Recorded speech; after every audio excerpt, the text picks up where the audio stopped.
On this podcast, you're going to hear a phrase a lot: healing me, healing us. What if I told you that to heal your marriage might not have all that much to do with your wife?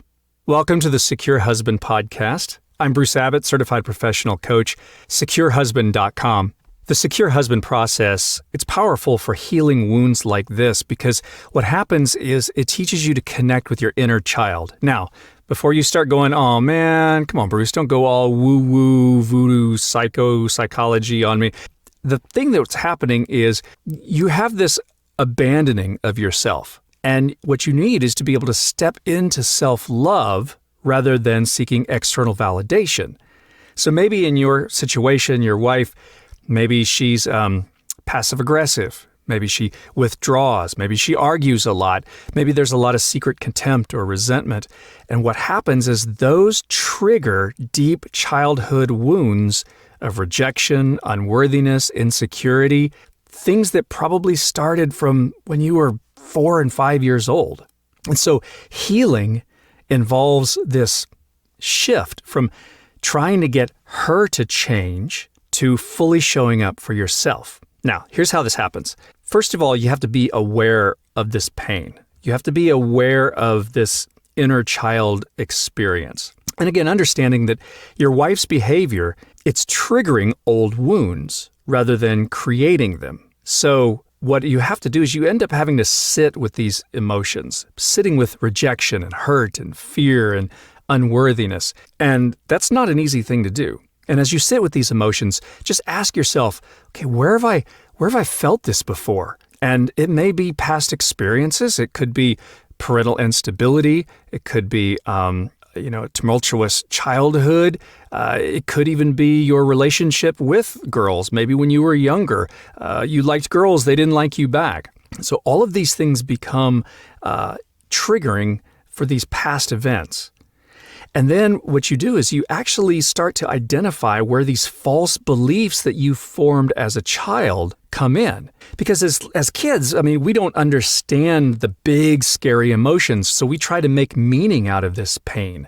So you might have internalized beliefs like, I'm unlovable if someone withdraws or yells at me. I have to earn love by being good enough and strong enough or fixing the problem. And if I was just different, then she wouldn't treat me this way. And these beliefs, they feel true because they've been with you since childhood, but they're not true. They're these false core beliefs that you have.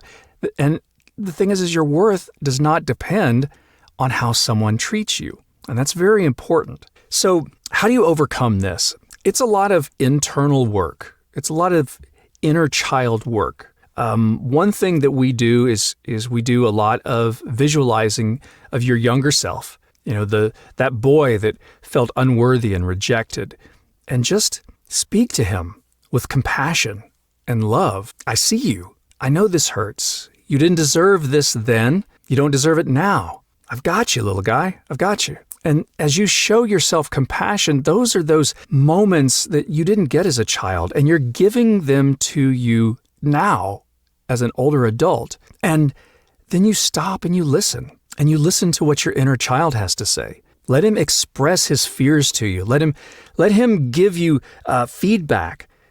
If you just stop and listen, you'll get a lot of information. And then you give him love and comfort that you didn't get back then. And so what happens here is you start to shift from self-abandonment to self-love. Because self-abandonment happens when you are trying to earn her affection or fix her behavior, or you're numbing out with alcohol or porn or work, or you're blaming yourself, you're criticizing yourself. If I was only this, if I was only that.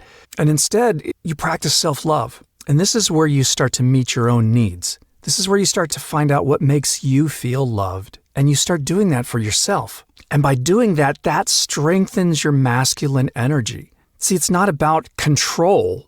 It's about grounding yourself in self-worth and self-trust and that sense of inner security. And you stop making her behavior the measure of your worth. Her contempt, her resentment, that's her issue. It reflects her wounds, her unresolved pain.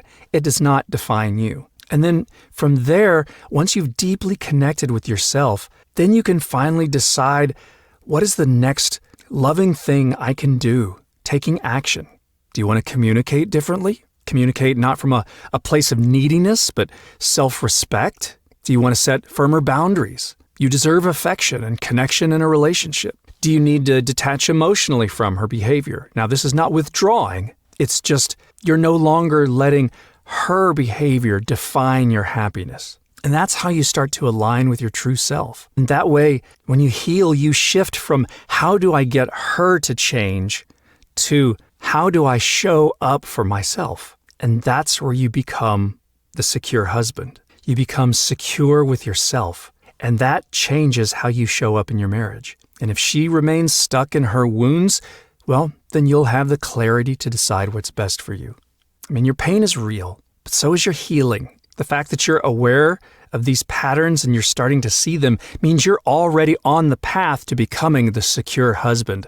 It's kind of like reparenting yourself so that you're no longer at the mercy of someone else's love or rejection or contempt. And when you step into this version of yourself, you won't tolerate passive-aggressive behavior, withdrawing, stonewalling, rejection, argument, not because it triggers you, but because you simply know that you deserve better. So I hope this podcast helped you.